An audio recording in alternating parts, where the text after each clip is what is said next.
Right then, welcome back to the channel. And again, our 5 things we learned. That do they learn it though? Really, do they learn it? And I don't actually know if they do learn this.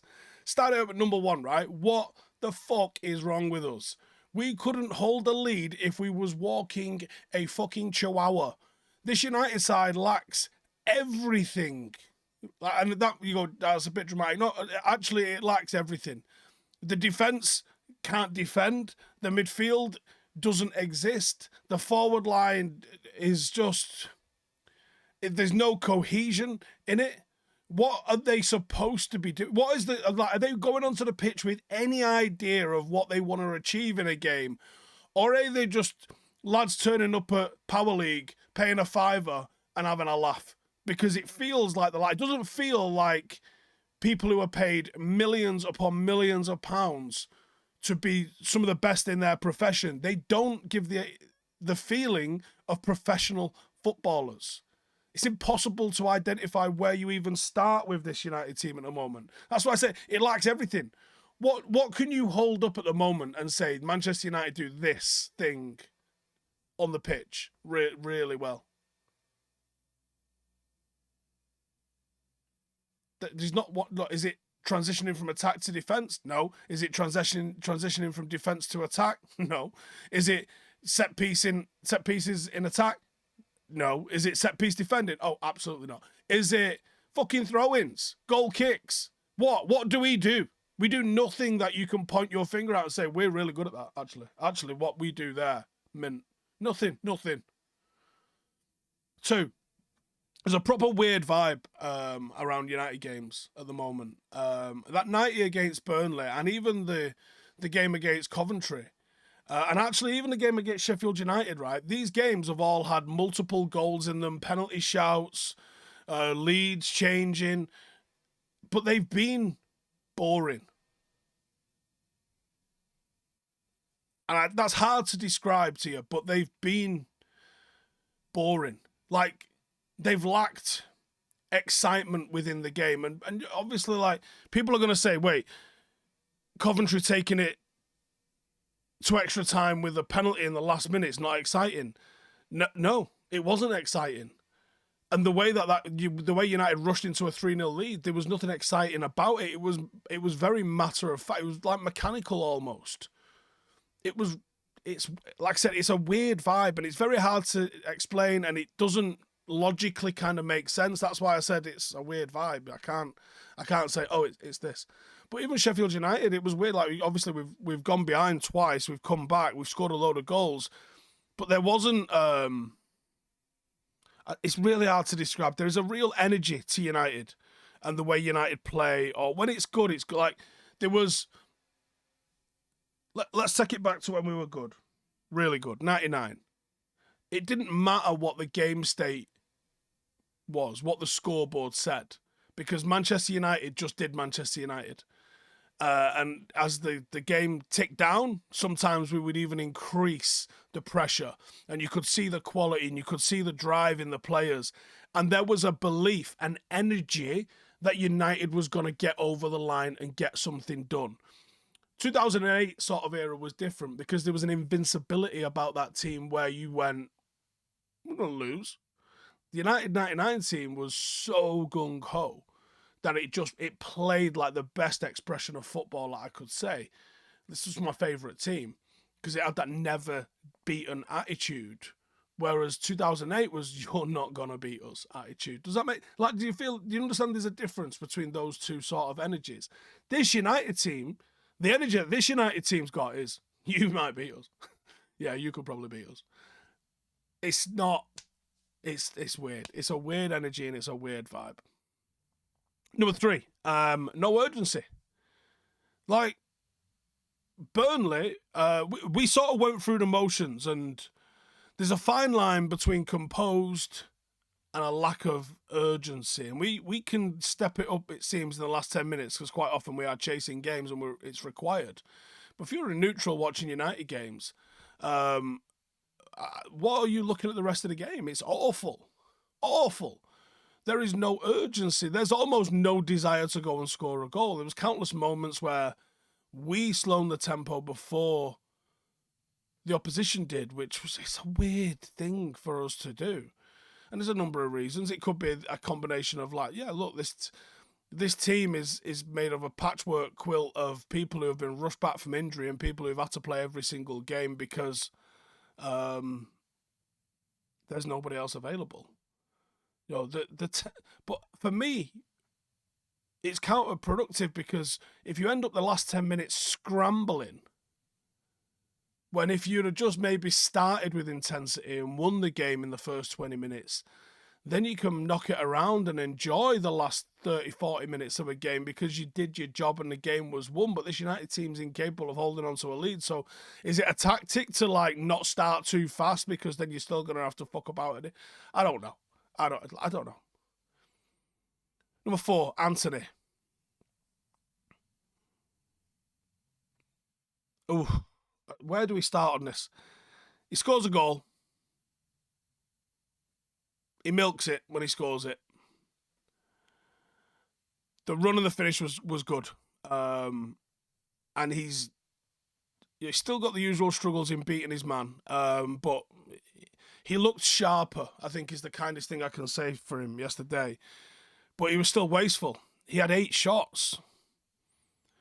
And when he has 8 shots and Højlund has none, and when Garnacho has, I think, 6, and Højlund has none, 14 shots across our forward 3, and one of them got none.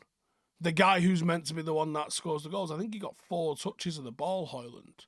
You can't tell me that that's a tactic. You can't tell me that. You cannot convince me. You can tell it me, I don't believe you. You cannot convince me that that is a tactic. You cannot convince me that Erik ten Hag said, what we're going to do, we're going to have our £70 million centre forward who's got like really good finishing. What we'll do is we will have him be like this decoy runner for the whole game so you two can get your shots. If he did, I'll take him to the airport now, right? But like, there is not a chance that Erik ten Hag is saying this is the function of my centre forward in this team. There's not a prayer that he's saying that. So then, how are we praising? Like, I think Garnacho's getting a lot of love, especially in comparison to Marcus Rashford, because he definitely has more output. He definitely will press. He definitely is more direct. It doesn't actually make him better because in terms of effectiveness, I think Garnacho's still got a lot to learn. And people are pissed off with Marcus at the moment, and I think that's why people are saying, "Oh, just fuck him off and play Garnacho." But I don't think Garnacho's quite ready yet. I still think there's so much learning with him to do. I still think he should probably be playing every 3rd or 4th game and then getting 20, 30 minutes a week to build him up and learn, because his decision making at the time is fucking frightening, and not in a good sense. That's not to say Marcus' performances deserve it, but like on the balance of the perception that they both have within the fan base at the moment, it's skewed. But yeah, Anthony, I don't know. There was a displeasure from the fans when Mainu and Højlund were taken off. Because again, Ahmad came on, and all I see when I see Ahmad playing is a real intelligent footballer making good decisions.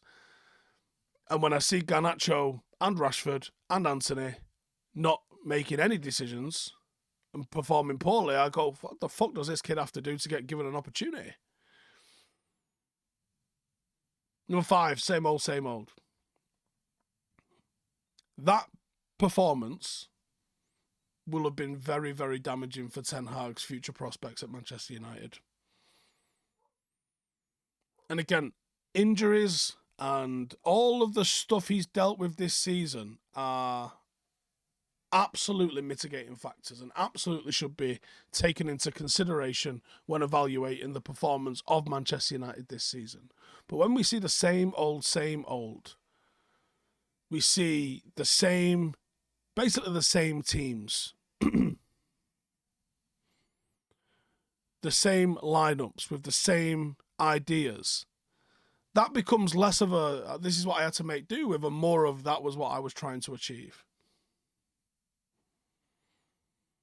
There's so much debate about finding the blame, and people love to find the blame. I don't think you can blame any individual, any.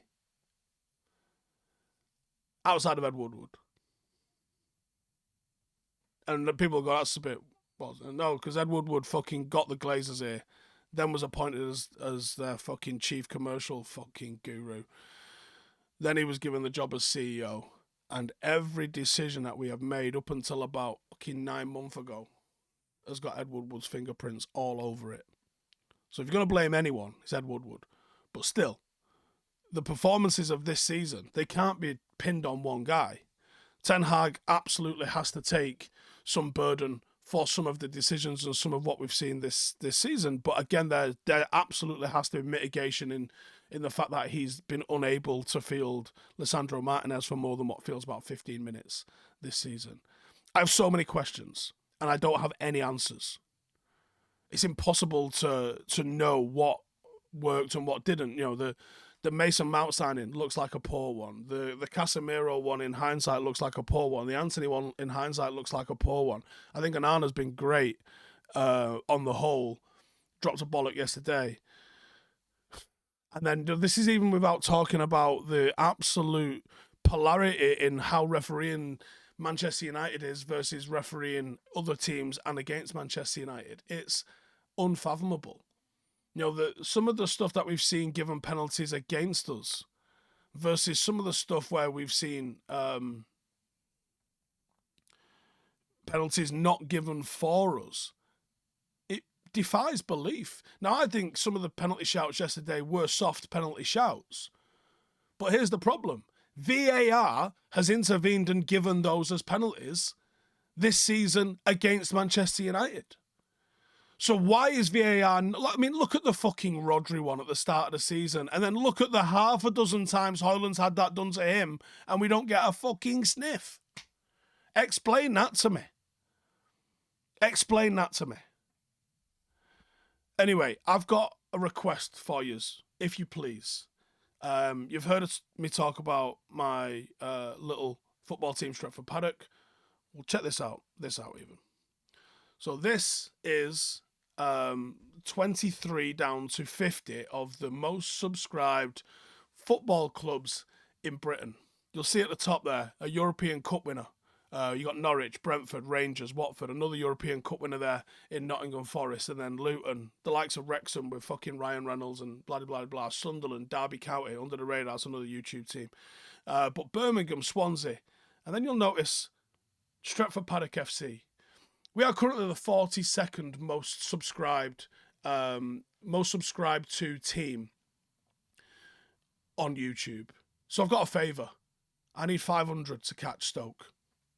Can 500 of you go and subscribe, please? I mean, I'd like to get into the top 40 because I think that would be a real nice thing for us to hit with sponsors and stuff like that. But I'll take getting above Stoke on a Tuesday night when it's raining. We need 5,000 to get above Swansea. But go and check it out anyway. Please subscribe.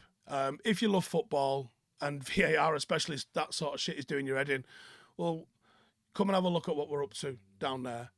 We are expanding with junior teams next season to go with the 21s and the reserves and the first team and all sorts of stuff. We're still on the cards for promotion. It's going to be very, very tight. I have no way of knowing which way it's going to go. It does depend on other results. But I'd really appreciate the support. We're doing some good stuff down there. We are 100% fan-owned because of the stuff that I saw in the fallout of the Super League, and I didn't want that to happen with what we were doing. And I've built a really fucking great community that I'm absolutely proud of. Like, there'll be people in the comments of this video. If you're a member, shout out your membership number and tell people why they're missing out in being, even not even saying get involved as a member. You know, you can do that if you want to, but I'm not even saying do that. I'm just saying just go and subscribe and watch the videos that are available for free on YouTube because it helps. And it helps us continue to do what we're trying to do. And I'm trying to elevate grassroots in Manchester. And that has an ultimate goal of me being able to make the next Kobe Mainoo one day. That is a selfish goal of mine that I want to. I'm not going to work for United ever, but I would like to be able to contribute in terms of helping build footballers in Manchester, in Stretford, that eventually go on and play for Manchester United. And you can help me do that by subscribing to the YouTube channel, watching the videos, getting in the comments and helping us in the algorithm. It's that simple that you can help me make the next guy, because I'm going to do it, right? Whether you believe me or you don't, I'm going to fucking do it. So cheers for tuning in. Thought I'd end it on a little bit of positive. I need 500 people to get above Stoke, and what a fucking achievement that would be, eh? There's loads of Premier League teams, actually, that are in and around us and achievable for us to be able to overtake. But the gaps start getting real big. I think we needed like an extra 200,000 to get into the Premier League. It's probably not going to happen. Not anytime soon, anyway.